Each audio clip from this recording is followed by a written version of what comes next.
everyone, I hope you're all keeping well. My name's Ben Davis, for those of you who haven't met me before. I'm one of the Spark Young Writers lead writers, actually for the Tamworth Group, and I'm here to give you one of my online writing workshops right now. And what I'm going to be focusing on is diary writing. I'm a big fan of diary writing, and I don't necessarily mean keeping your own diaries, which is probably a good idea in these very strange times. I mean, luckily, I've got a son that explains the banging. I don't have a poltergeist. But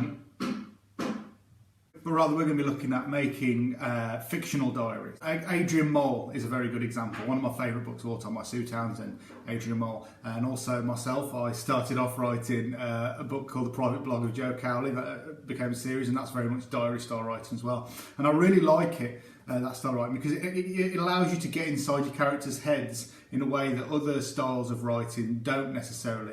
In that no one else is supposed to see the diary, so they can get down their full, what's in their heads, what's in their hearts, what they're really feeling. They just put it down there for the reader to see.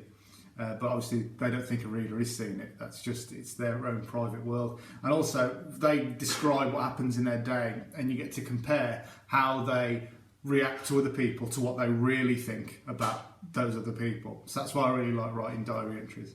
My latest book, What's That in Dog Years, weirdly kind of has diary entries written by a dog, which was an unusual challenge. And if that's something you want to do for yours, feel free to go ahead. I'm sure I didn't invent it. So what I'm going to do first, before we go straight into the diary entries, we're going to look at a little bit of character construction. So what I've done now is I've put together a little sheet of how to put together your own sort of protagonist, to use a fancy term, just mean the main character. So we're going to do that first. Okay, so here we go. This is my character checklist. So number one, name. Now, don't worry too much about this. I'm not very good with names. I normally just give my characters a bit of a boring one just as a placeholder, and then go back and change it when I've sort of got a better idea of who they are. So don't worry about that one too much. And number two, personality type. Now, is your character grumpy? Is your character light-hearted? Do they take things very seriously? Are they sarcastic? What can help with this bit is to maybe use some aspects of your own personality, as I did with Joe Cowley, who you can see there right next to Adrian Mole.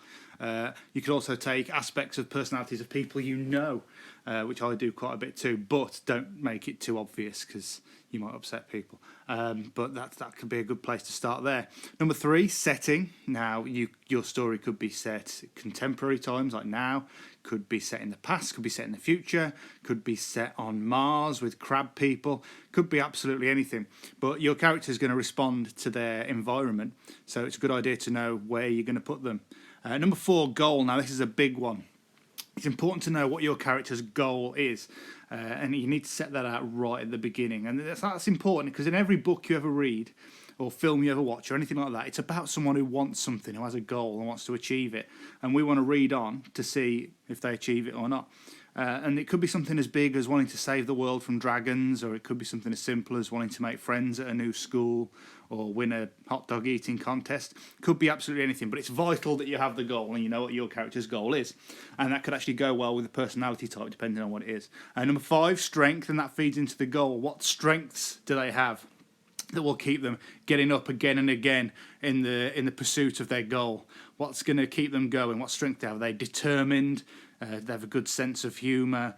Could be absolutely anything. Number six, weakness. Now, this is important as well. What's their flaw? What keeps them from achieving their goal? What personality flaw do they have? Do they overthink things too much without taking action? Are they the other way? Are they too rash and rush into things? Try and think of a way that they could get in their own way.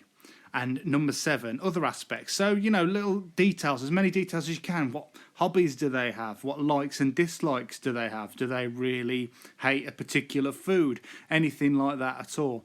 And once you've done that, and then you've got your main character, what you might like to do, and this is completely optional, but if it's a type of story you're writing, you might want to do the same thing, but for your antagonist. So, in other words, your bad guy character, the one who wants to get in the way of your main character achieving their goal. It might be a good idea to do a little character checklist for them too, but that's entirely up to you and the story you want to make. But start off with this, and then we'll move on to the next bit in a second. Okay, so put all that together just as a sort of a list and get as much detail as you can in there. That's just a starting point. If you can think of any more details, you can get in there.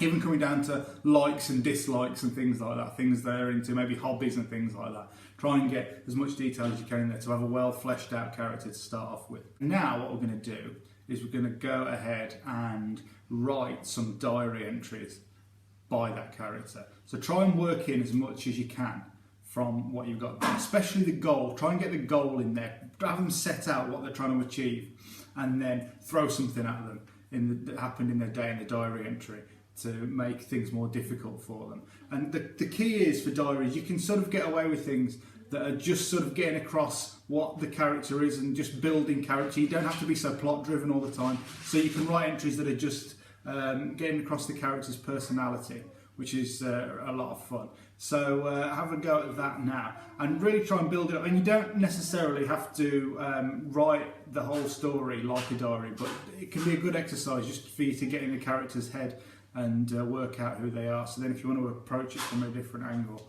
that could be great too. That's all from me. I hope you have fun writing that and creating your own diary entries.